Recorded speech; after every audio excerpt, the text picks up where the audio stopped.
اعوذ باللہ من الشیطان الرجیم بسم اللہ الرحمن الرحیم۔ بچوں السلام علیکم۔ جماعت ششم، مضمون اردو، موضوع چگلی کھانے والا، غیبت کرنے والا، کسی کی برائی کرنے والا۔ ہم چگلی کھانے والا پڑھ رہے ہیں۔ آج ہم اس کا دوسرا حصہ پڑھیں گے۔ ہم نے اس میں پڑھا، کسی گاؤں میں ایک چگل خور رہتا تھا۔ اسے چگلی کرنے کی بری عادت تھی۔ وہ جس گاؤں میں رہتا تھا وہاں اس کی چگلی خوری کی وجہ سے اسے کوئی نوکر رکھنے پر تیار نہ تھا۔ اس لیے وہ کسی دوسرے گاؤں میں ایک کسان کے پاس چلا گیا اور اس شرط پر وہاں نوکر ہو گیا کہ وہ کوئی تنخواہ نہیں لے گا، صرف کھانا اور پہننے کے لیے کپڑا لے گا اور ہر 6 مہینے کے بعد چگلی کھائے گا۔ وقت گزرنے کے ساتھ ساتھ کسان وہ شرط بھول گیا۔ 6 مہینے گزرنے کے بعد اس نے اس کسان کی بیوی سے کہا کہ اس کا شوہر کوڑ کی بیماری میں مبتلا ہے۔ اس نے یہ بھی کہا کہ کوڑ کے مریض کا جسم نمکین ہو جاتا ہے۔ اس نے یہ بھی مشورہ دیا کہ کل کھیت پر جا کر وہ اپنے شوہر کو چاٹ کر دیکھے تو اسے معلوم ہوگا کہ وہ نمکین ہے۔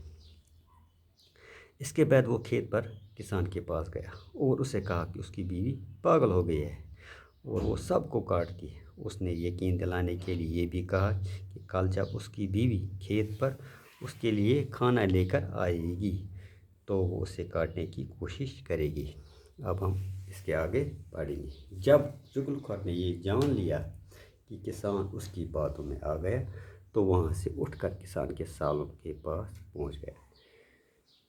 وہ ایک دوسرے گاؤں میں رہتے تھے، اس کے سالے دوسرے گاؤں میں رہتے تھے۔ چگل خور نے انہیں بتایا کہ تم یہاں مزے کر رہے ہو اور تمہارا بہنوئی تمہاری بہن کو روزانہ بڑی بے دردی سے مارتا ہے۔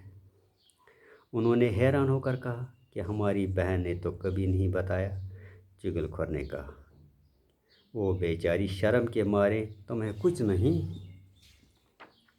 بتاتی۔ انہوں نے کہا، ہم تمہاری بات پر کیسے یقین کر لیں؟ چگل خور فوراً بول پڑا کہ اگر تم اپنی آنکھوں سے دیکھنا چاہو تو کل دوپہر کو کھیتوں میں آ کر دیکھ لینا۔ وہ یہ بات سن کر لال ببو کا ہو گئی۔ یہ بات سن کر ان کا چہرہ لال ہو گیا۔ انہوں نے چگل خور سے کہا کہ کل ہم کھیت میں چھپ کر یہ سب کچھ اپنی آنکھوں سے دیکھیں گے۔ چگل خور وہاں سے رخصت ہو کر سیدھا کسان کے بھائیوں کے پاس پہنچا۔ اب چگل خور وہاں سے رخصت ہو گیا اور سیدھا کسان کے بھائیوں کے پاس پہنچا۔ چگل خور ان سے کہنے لگا کہ تم اچھے ماں جائی ہو، تم اچھے سگے بھائی ہو۔ تمہارا بھائی ہر چوتھے روز اپنی بیوی کے بھائیوں سے پٹتا ہے اور تمہیں اس کی کوئی خبر نہیں۔ کسان کے بھائی غصے سے تل ملا اٹھے، بے چین ہو گئے۔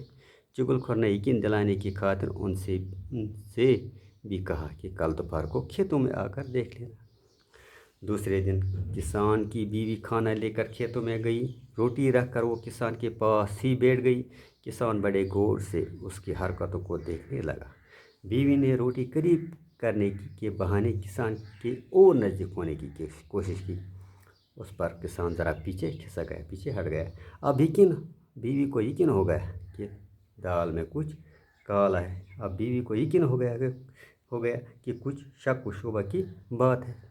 کسان نے روٹی لینے کے لیے ہاتھ آگے بڑھایا تو اس نے جھپٹ کر کسان کی کلائی پکڑ لی۔ کسان اچھل کر پیچھے ہٹ گیا۔ اب اسے یقین ہو گیا کہ اس کی بیوی پاگل ہو گئی ہے۔ بیوی ایک بار پھر آگے بڑھی اور زبان نکال کر کسان کو چاٹنے کی کوشش کرنے لگی۔ کسان نے آپ دیکھا نہ تاب بیوی کو پیٹنا شروع کیا۔ کسان نے بغیر سوچے سمجھے جلد بازی میں بیوی کو پیٹنا شروع کیا۔ کسان کے سالے قریب ہی کھیت میں چھپے ہوئے تھے۔ یہ دیکھ کر باہر نکل آئے اور کسان پر ٹوٹ پڑے۔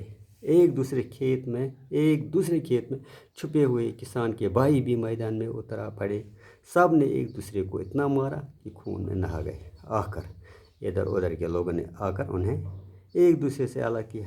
جب ان کا غصہ قدرے کم ہوا تو لوگوں نے لڑنے کی وجہ دریافت کی۔ سب نے اپنی اپنی بات بتائی۔